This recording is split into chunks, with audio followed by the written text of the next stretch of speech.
Bonjour bien-aimés dans le Seigneur, vous qui nous suivez de partout dans le monde. Nous sommes encore dans la joie de nous retrouver aujourd'hui pour vous partager notre exhortation hebdomadaire. Nous allons ensemble lire dans Exode 14. Nous lisons le verset 13 et le verset 14. Moïse répondit au peuple: ne craignez rien, restez en place et regardez la délivrance que l'Éternel vous accorde en ces jours. Car les Égyptiens que vous voyez aujourd'hui, vous ne les verrez plus jamais. L'Éternel combattra pour vous et vous garderez silence. Prions le Seigneur. Seigneur, merci. Merci pour ces moments. Merci pour les frères et sœurs qui nous suivent à pareil moment. Bénis-les. Laisse que ce temps soit un temps de bénédiction pour nous tous. Édifie-nous au nom de Jésus-Christ. Amen. Bien-aimés dans le Seigneur, nous partageons sur un thème intitulé « Le Seigneur n'en a pas encore fini avec toi ». C'est ça le message de cette semaine. Le Seigneur n'en a pas encore fini avec toi. Nous venons de lire le passage qui concerne le peuple d'Israël en sortant en Égypte. Ils sont sortis de l'Égypte et ce chapitre ici, comme nous le voyons, parle de leur passage par la mer. Comment est-ce que le peuple d'Israël est passé au travers de la mer pour arriver à la destinée que le Seigneur leur avait promis. Alors ce qui est important, bien aimé dans le Seigneur, nous voulons comprendre au travers de ces passages que la vie a des circonstances, parfois des circonstances difficiles qui nous poussent quelquefois à croire que Dieu nous a abandonnés. Parfois des circonstances difficiles qui nous poussent de fois à croire que nous sommes au bout. Nous n'allons plus évoluer et que notre histoire prend fin. Et c'est ça ce que nous voyons dans ces passages.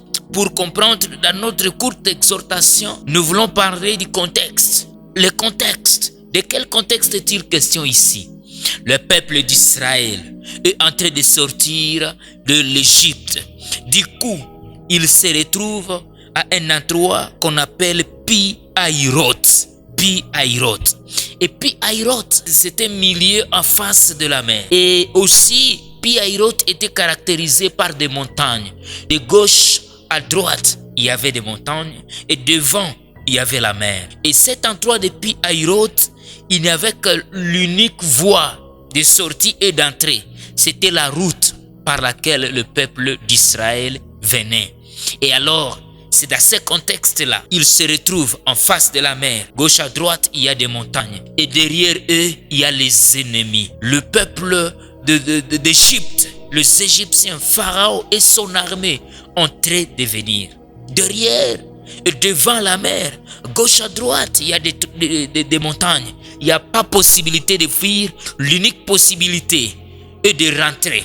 Et s'il ne faut pas rentrer, il faut s'affosser dans la mer. Et c'est le danger des morts. Et c'est là que le peuple d'Israël pouvait se sentir au bout et ne pouvait voir que la mort. Et c'est là qu'ils pouvaient croire que leur histoire est finie et que Dieu les a abandonnés. Et c'est ça le contexte. Parfois, nous passons aussi par des contextes comme celui du peuple d'Israël. Il se pourrait que dans ton pays, vous passez par des moments complexes, comme en RDC et dans d'autres pays où on passe par des troubles. Comme à l'Est, il y a des guerres, des massacres et des souffrances comme pas possible. Parfois, on arrive au bout. On croit que Dieu nous a abandonnés. Il se pourrait que dans ta famille, dans ton foyer, au lieu de service, tu passes par des moments difficiles. Et c'est comme Pi-Hahiroth. Tu vois, à gauche, à droite, il n'y a pas de chemin. Devant, il n'y a pas de chemin. Et derrière, il y a des ennemis. Et tu es au bout. C'est le contexte du peuple d'Israël. Peut aussi être ton contexte en ces jours. Une bonne nouvelle pour toi, bien-aimé dans le Seigneur. Une bonne nouvelle pour le peuple d'Israël.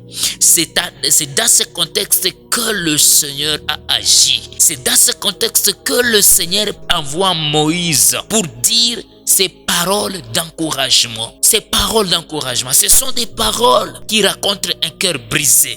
Comme ton cœur est brisé, comme le cœur de ta famille est brisé, comme dans ton église des troubles, au lieu de service, de troubles.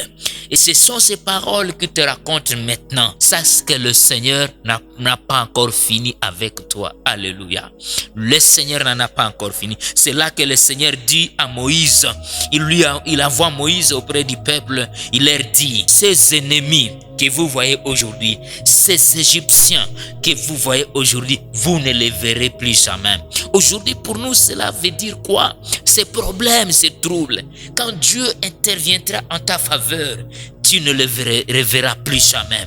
Je sais que tu es là, tu écoutes. Peut-être tu passes par des moments compliqués. Tu as tout perdu, tu as perdu l'espoir. Mais sache que ces problèmes, tu ne les reverras plus jamais quand le Seigneur va intervenir en ta faveur. Et il finit par dire ceci: l'Éternel combattra pour vous et vous garderez silence. Bien-aimé dans le Seigneur, crois en Jésus. Mets ta confiance en Dieu et Dieu agira à ta faveur et tu garderas silence. Quand tu es dans le pire aérote de ta vie, l'endroit où tout semble noir, tu n'as plus d'espoir, l'Éternel combattra pour vous. L'Éternel combattra pour toi et tu garderas silence. Dans ces moments de trouble, l'Éternel est avec toi.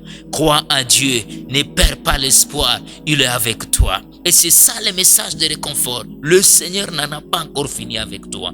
Ces ennemis qui viennent derrière toi, il va les consumer. Ces fleuves, la mer qui est devant toi, qui freine le chemin, il va frayer le chemin.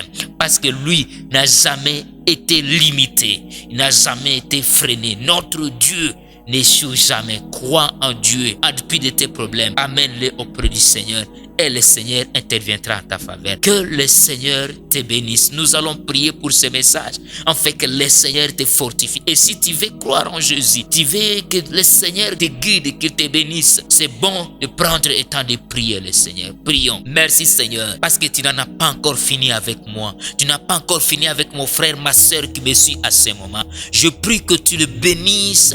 Je prie que tu frayes le chemin dans les obstacles par lesquels il passe en ce jour. Oh, les obstacles auxquels il fait face, afin qu'il témoigne tes faits. Mais celui-ci qui a perdu l'espoir, fais revivre encore l'espoir en lui, et que ton nom soit loué, soit béni à jamais. Merci car tu n'en as pas encore fini avec nous, dans notre pays, dans nos familles, dans le lieu de service. Merci Seigneur, que ton nom soit loué, au nom de Jésus-Christ. Amen.